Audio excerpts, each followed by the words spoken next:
Hello friends, welcome to our Java tutorial web series. Today's video we will learn the concept of two-dimensional array in Java.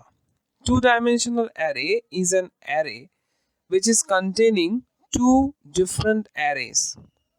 That means two different arrays are within one array, that is two-dimensional array.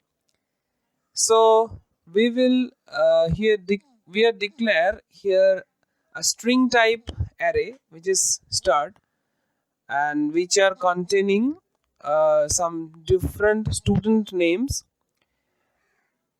You can see here Romit and Ayush. This is a array, and Ishan and Shomojit is another array.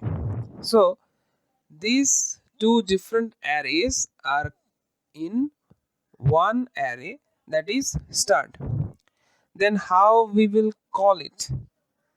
We declare a string variable x, and here we will write the array name which is start, and 1 is represent the array position which is the second array. Here Ishan Shomojit is the first array element of start, and second number 0 represents the array elements index value which is Ishan.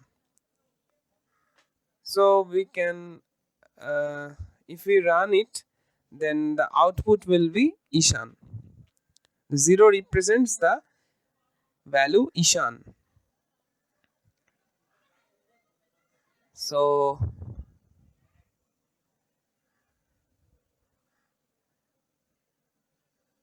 we will just run it, and the output is Ishan.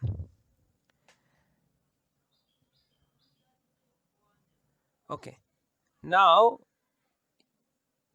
you can understand this simple declaration, which is 0 represents the first array's 0th element.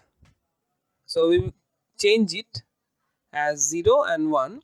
So 0 represents the Romit and Ayush array, and the 1 represents the second element which is Ayush. If you like this video, then please subscribe to our channel